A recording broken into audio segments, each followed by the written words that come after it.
Hey guys, this is Sanchit and I welcome you all in my YouTube channel Exam Tactics। दोस्तों आज की इस video में हम बात करने वाले हैं जो हमारी रेशियो और प्रोपोर्शन की सीरीज चलती हुई आ रही है।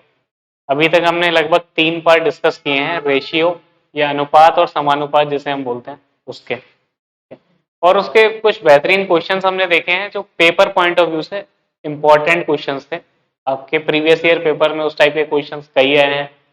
तो हमने इन 3 वीडियो में अभी तक कुछ ऐसे क्वेश्चंस देखे हैं और कुछ ऐसी टेक्निक्स देखी हैं या बोले तो कॉन्सेप्ट देखे हैं जिनसे उस क्वेश्चंस को बिना पेन उठाए या कम से कम या 10 सेकंड में, 15 सेकंड में या 5 सेकंड में कैसे सॉल्व करते हैं, इस चीज पे हमने फोकस किया है। तो आज की इस सीरीज में उसके आगे के क्वेश्चन देखने वाले हैं।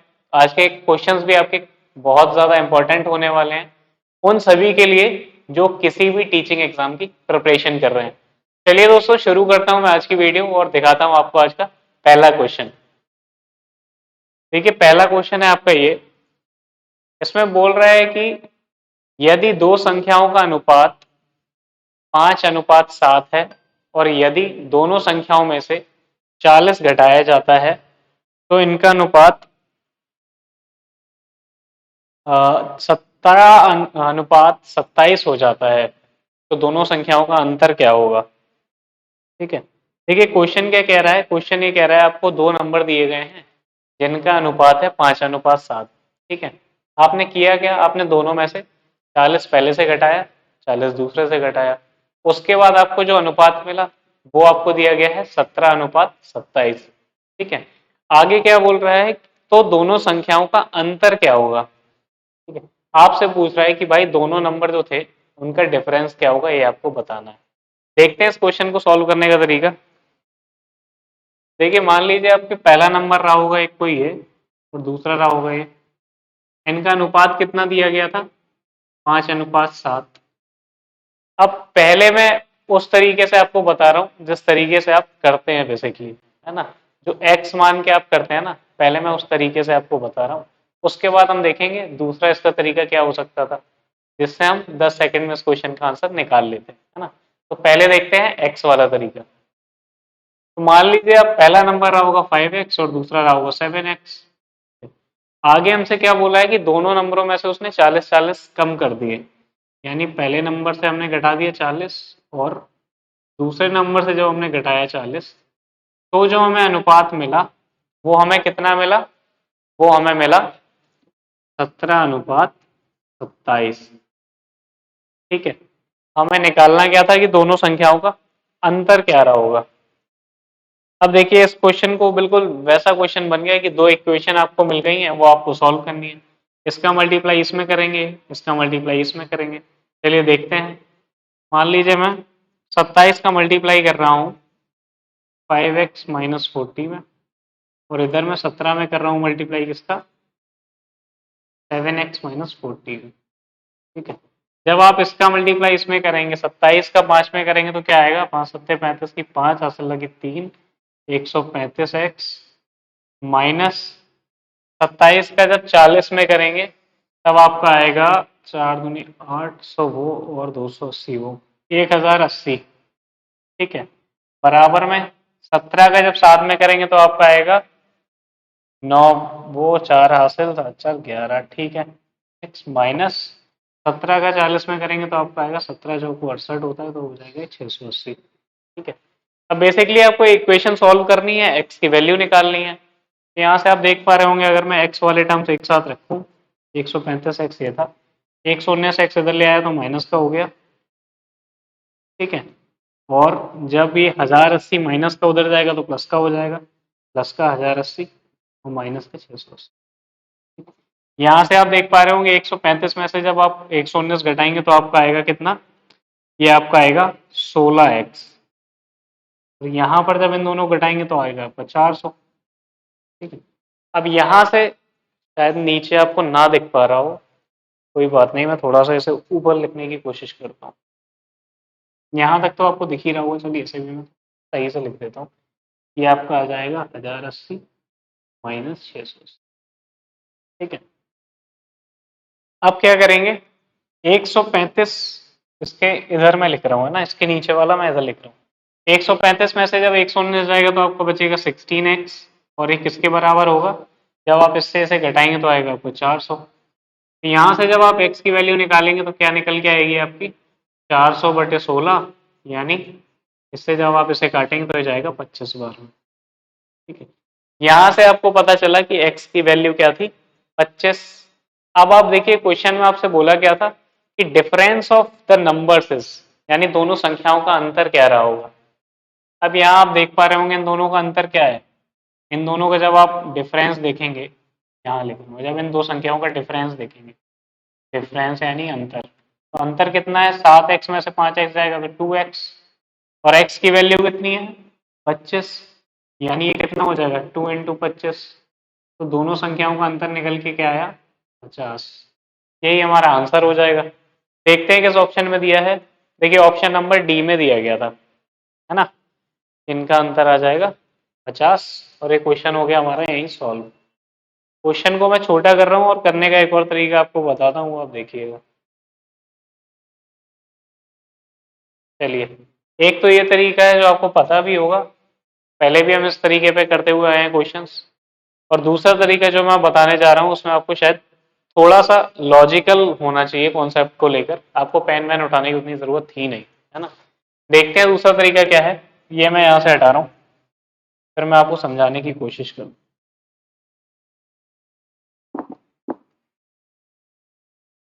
पूरे ही हटा देता हूँ। देखिए क्वेश्चन में क्या बोल रहा था कि दो संख्या का अनुपात ये है, यदि दोनों संख्याओं में से 40 घटा दिया जाए तो इसका अनुपात 17-27 हो जाता है, तो दोनों संख्याओं का अंतर क्या होगा। आप देख पा रहे होंगे आपको संख्याओं का अनुपात क्या दिया गया था, 5:7। ठीक है, यहां से आपको अगर मैं बोलूं कि अंतर क्या रहा होगा तो आप बोलोगे इन दोनों का अंतर रहा होगा 2। ठीक है, यहां अगर 2 हमें मिल रहा है तो मैंने इससे पहले वाली वीडियोस में भी आपको कई बार बताया है कि जब भी यहाँ कोई संख्या मिलेगी, जैसे यहाँ 5 थी तो उसका मतलब यहाँ कोई ऐसी संख्या रही होगी जिसमें 5 से भाग जाता हो, यानी 5 का कोई मल्टीपल रहा होगा तभी यहाँ पे 5 आता है। ठीक है, वैसे यहाँ 7 कब आएगा, जब यहाँ कोई 7 का मल्टीपल हो। ठीक वैसे ही यहाँ 2 कब आएगा, जब कोई 2 का मल्टीपल हो। ठीक है, तो भाई ये तो पता चल गया अंतर जो भी आएगा उसमें 2 से तो डिवाइड जाना चाहिए। ठीक, अब मैं ऑप्शन देखूंगा, ऑप्शन देखिए आपको 3 ऑप्शन ऐसे दिए गए हैं जिसमें 2 से डिवाइड जा रहा था। एक था आपका 18, दूसरा था आपका 52, और तीसरा था आपका 50, है ना। 137 में तो 2 से भाग जाएगा नहीं, तो इसलिए मैं उसे लेके नहीं चल रहा हूँ।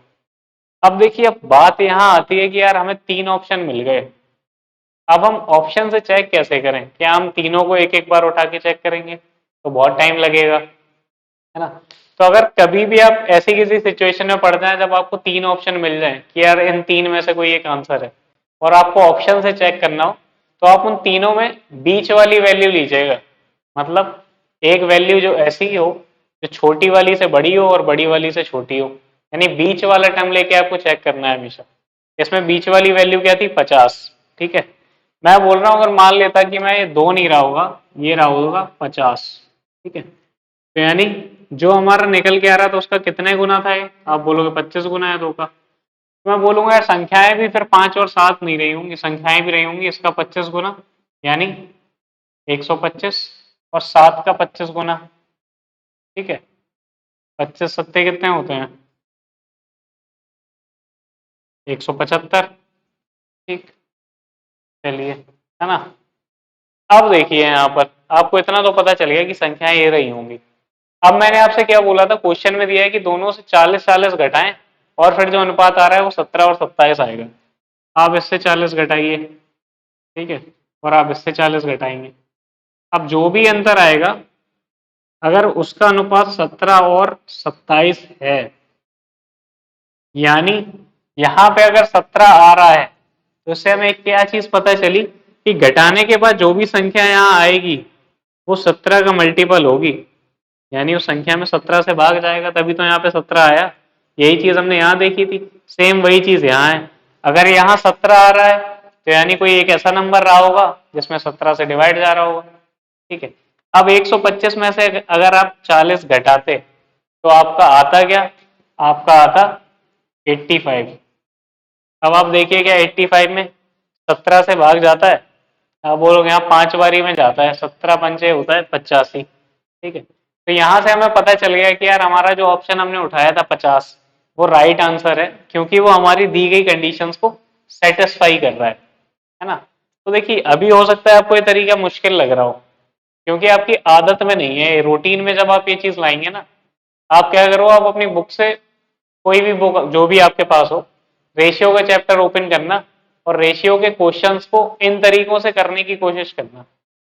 एक्स वैक्स वाले तरीके से तो आपको आता ही है, उस तरीके से तो आप कर ही रहे हैं बहुत ज्यादा टाइम से। इन तरीकों से करने की कोशिश करिए ना, थोड़ा सा दिमाग लगाना पड़ेगा, स्टार्टिंग में हो सकता है मुश्किल भी लगे, क्योंकि नई नई चीज है और नई चीज हमेशा मुश्किल ही लगती है ना। तो कोशिश करिए, एक बार जब आदत पड़ जाएगी ना इन सब चीजों की, तब अपने आप वो पेन उठाना कम ही कर देंगे। तो चलिए देखते हैं अपना नेक्स्ट क्वेश्चन। उम्मीद करता हूँ ये क्वेश्चन क्लियर रहा होगा। अब देखते हैं अपना नेक्स्ट क्वेश्चन। यदि दो संख्याओं का अनुपात 3:5 है और दोनों में से 9 घटाया जाता है तो उनका अनुपात 12:23 हो जाता है, तो छोटी संख्या क्या रही होगी। देखिए, अगर संख्याओं का अनुपात दिया है 3:5, मान लिया मैंने ये दो संख्याएं रही होंगी जिनका अनुपात रहा होगा 3:5। ठीक है, हमसे पूछा गया कि छोटी संख्या क्या रही होगी। ठीक, अब छोटी संख्या जो भी रही होगी वो 3 का मल्टीपल तो होगी, क्योंकि यहाँ 3 आ रहा है, और इन दोनों में से छोटा कौन सा है, आप बोलोगे यही वाला। मैं कहूंगा चलिए आंसर जो भी होगा हमें ये तो पता चल गया कि वो 3 का मल्टीपल होगा। ठीक है, अब मैं आपसे बोलूंगा ऑप्शन चेक करना जरा, कितने ऑप्शन ऐसे हैं जिनमें 3 के मल्टीपल दिए हुए हैं। आप बोलोगे दो ऑप्शन ऐसे हैं, ऑप्शन नंबर ए में लिखा है 27 जिसमें 3 से भाग जाता है, और ऑप्शन नंबर बी में लिखा है 33 जिसमें 3 से भाग जाता है। ठीक है, बाकी दो ऑप्शन ऐसे हैं जिनमें 3 से भाग जा ही नहीं रहा, तो वो आंसर हो ही नहीं सकते। अब मैं आपसे बोलूंगा इन दोनों में से कोई भी एक ऑप्शन उठा लीजिए। जैसे मानिए मैंने 33 उठाया। ठीक है, तो मुझे क्या पता चला कि ये 3 नहीं रहा होगा, ये संख्या रही होगी 33। ठीक है, अगर ये 33 है यानी कितने गुना है, 11 गुना, तो ये भी 11 गुना रहा होगा, यानी दूसरी संख्या रही होगी 55। इनका अनुपात जब आप देखेंगे तो 3:5 में ही तो है, अगर आप 11 से काटेंगे तो 3:5 मिलेगा।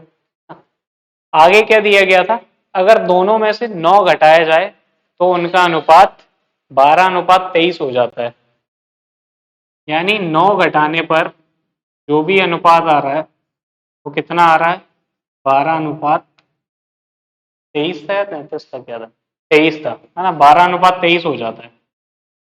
यानी मतलब क्या है, जब आप इन दो संख्याओं में से 9 घटा रहे हैं तो यहाँ पे जो भी नंबर आपको मिलेगा, अगर यहाँ 12 लिखा है तो इसका मतलब घटाने पर जो भी नंबर आएगा उसमें 12 से भाग जाना चाहिए, है ना।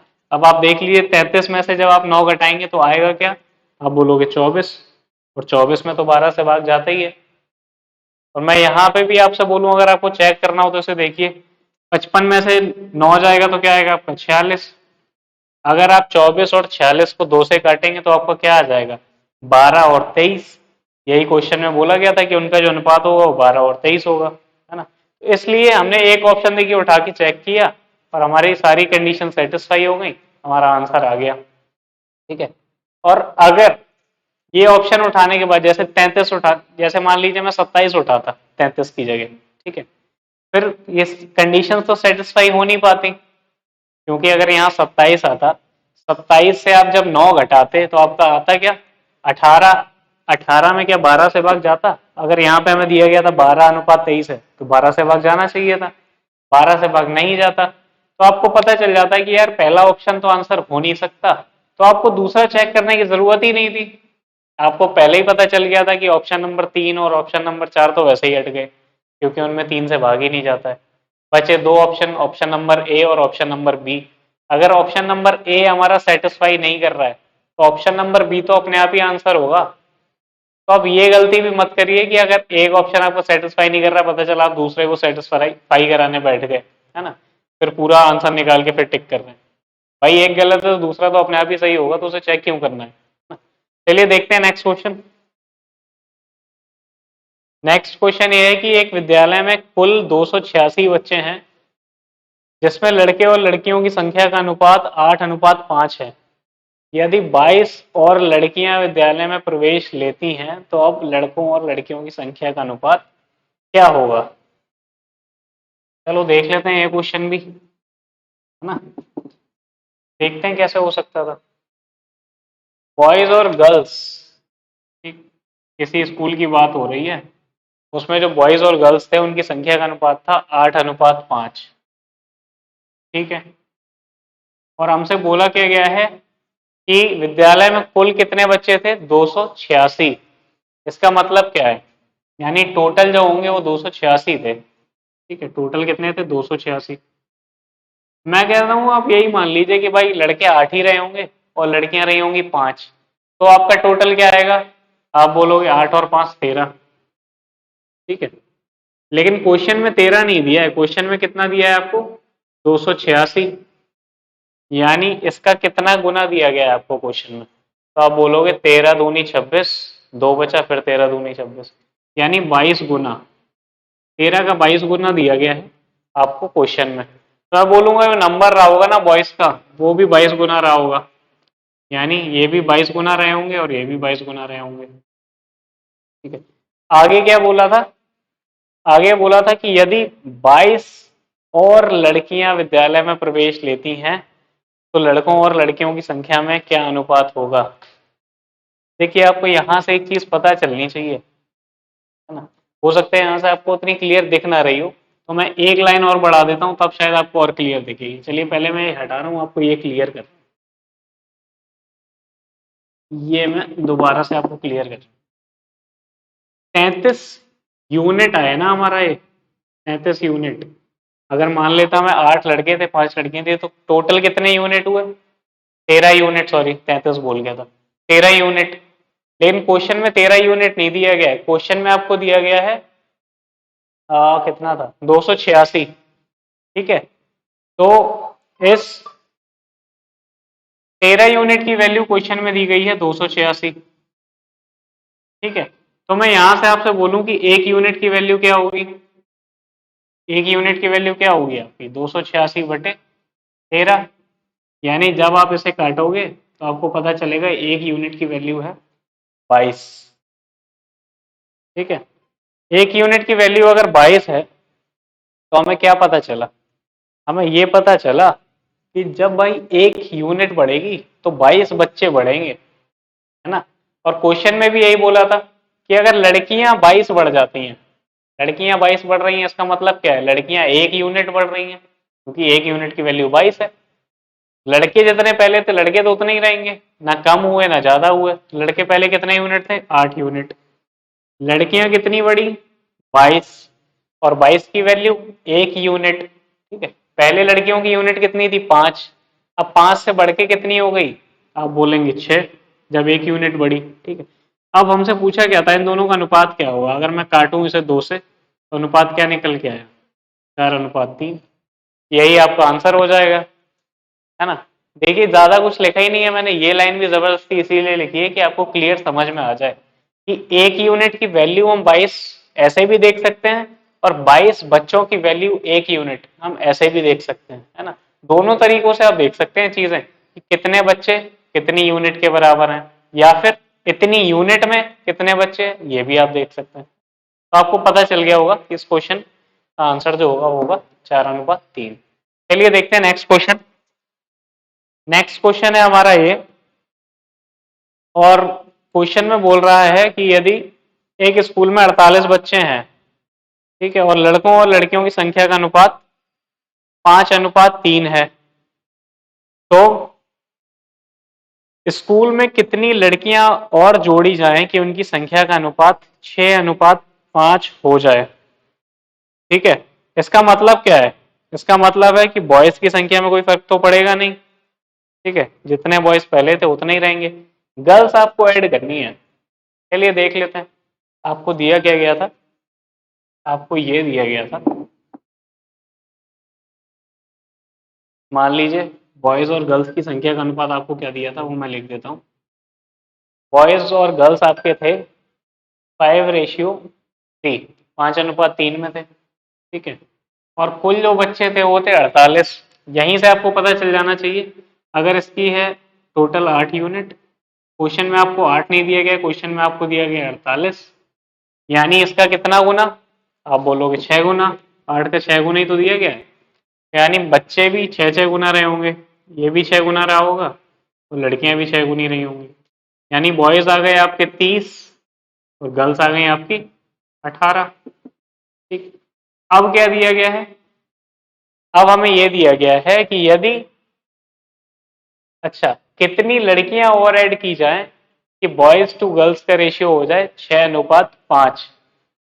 ठीक है, अच्छा जी, ये चलिए क्वेश्चन बहुत ही इजी था यार, ये थोड़ा मैंने फालतू में करवा दिया, इसमें तो कुछ भी नहीं करना था, पेन उठाते ही हो जाता है क्वेश्चन, है ना।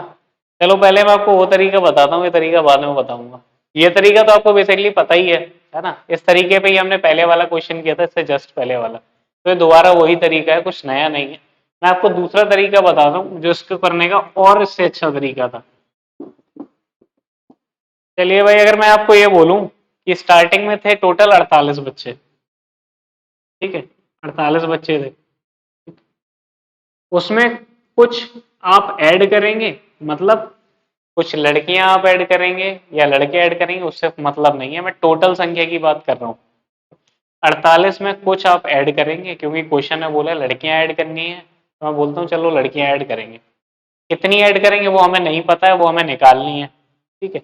और लास्ट में क्या बोला है, जब आप उसे ऐड कर लेंगे ना, जब लड़कियां शामिल हो जाएंगी, तो उनका अनुपात हो जाएगा 6:5। यानी अगर 6:5 आ रहा है, तो टोटल कितना होगा? आप बोलोगे 11, है ना। तो मैं कहूंगा भाई अब जो आंसर आएगा वो भी तो ऐसा आएगा जिसमें 11 का मल्टीपल होगा। क्यों? क्योंकि अगर ये जुड़ने के बाद 11 आ रहा है, यहाँ 11 से आने से क्या मतलब था? यहाँ 11 के आने से ये मतलब था कि यहाँ जो भी संख्या आएगी वो 11 का मल्टीपल होगी 48 में कुछ जोड़ने के बाद। ठीक है, तो आपको एक ऐसा ऑप्शन चेक करना है कि उसे 48 में जोड़ा जाए और जो संख्या हमें मिले उससे उसमें 11 से सीधा सीधा भाग जा रहा हो, है ना। आप देखिए 48 में आप 6 जोड़ेंगे तो आपका क्या आएगा? 54, जिसमें 11 से भाग नहीं जाता, है ना। 48 में 7 जोड़ेंगे तो क्या आएगा? 48 में 7 जोड़िए तो आपका क्या आ रहा है? 55, और 55 में 11 से भाग जाता है? आप बोलेंगे हाँ, तो मैं कहूंगा चलिए ऑप्शन नंबर बी तो आंसर हो सकता है। ठीक है, ऐसे ही 48 में 12 जोड़ेंगे तो आपका आएगा 60, 60 में 11 से भाग नहीं जाता। 48 में 17 जोड़ेंगे तब भी 11 से भाग नहीं जाता। तो एक ही ऑप्शन ऐसा था जिसमें आपने 48 में 7 जोड़ा और आपकी एक ऐसी संख्या आई जिसमें 11 से भाग जा रहा था, तो हमें पता चल गया कि 7 लड़कियां ऐड हुई होंगी, 7 गर्ल्स ऐड हुई होंगी, तभी हमारा टोटल नंबर बनेगा 55। और 55 एक ऐसी संख्या है जिसमें 11 से डिवाइड जा रहा है। इस क्वेश्चन को हमने कुछ भी नहीं किया, हमने बेसिक कॉन्सेप्ट यूज किया और उड़ा दिया। तो हो सकता है अभी थोड़ा मुश्किल लग रहा हो समझने में कि यार क्या कर दिया, एक बार दोबारा से वीडियो देखना और थोड़ा धीरे धीरे देखना, आराम से टाइम लेके, है ना। अपने आप आपको चीजें क्लियर हो जाएंगी, इतनी मुश्किल है नहीं चीजें, है ना। आगे देखते हैं। आगे देखिए क्वेश्चन भी बढ़िया है। क्वेश्चन क्या है कि ए और बी की वार्षिक आय का अनुपात 4:3 है, उनके खर्च का अनुपात दिया है और उनकी सेविंग दी गई है। आपसे पूछा है कि ए की आय क्या रही होगी। ठीक है, देखते हैं।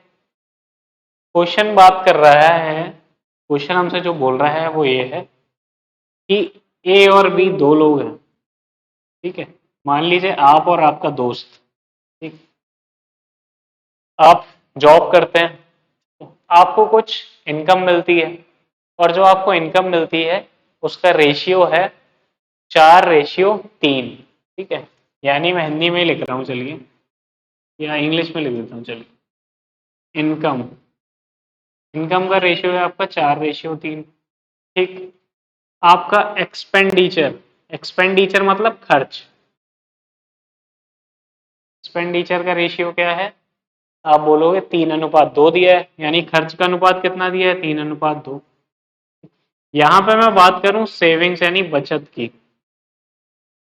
ठीक है, तो देखिए अगर मैं आपसे एक चीज बोलूं कि भाई मान लो मैं 10 रुपए कमाता था, ठीक है, 6 रुपए में खर्च करता था, तो वह बचाता कितना था?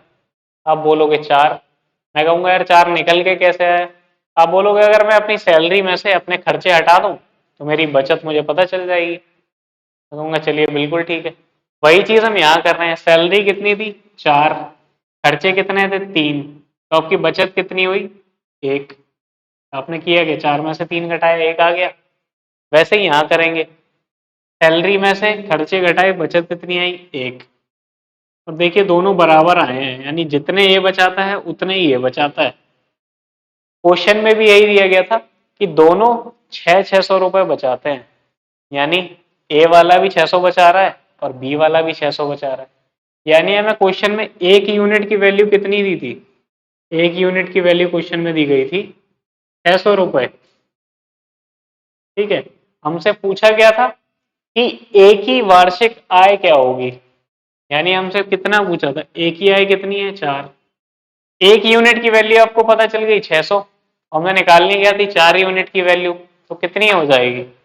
यानी हम बात कर रहे हैं एक ही आय की, तो हो जाएगी आपकी 4 × 600, ये आपका आ गया 2400 रुपये। ये आपका आंसर हो जाएगा। देखिए किसी ऑप्शन में दिया हुआ, ऑप्शन नंबर डी में आपको दे रखा है ना। तो चलिए आज की वीडियो में हम इतना ही क्वेश्चन डिस्कस करेंगे। आपने देखा आज में हमने 5-6 क्वेश्चन डिस्कस किए हैं, बहुत ज्यादा नहीं किए।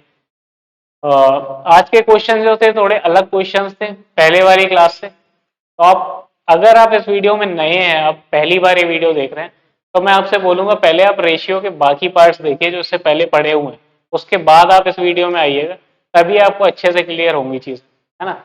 अगर आप चैनल में नए हैं तो प्लीज चैनल को सब्सक्राइब करिए, वीडियो आपको पसंद आ रही है तो वीडियो को लाइक करिए, शेयर करिए, जिससे हम ज्यादा से ज्यादा लोगों को इन तरीकों को समझा पाए या उन्हें जोड़ पाए इस नई पहल में या नए तरीकों में, जो पेपर पॉइंट ऑफ व्यू से उनके लिए बहुत ज्यादा इंपॉर्टेंट हो सकते हैं।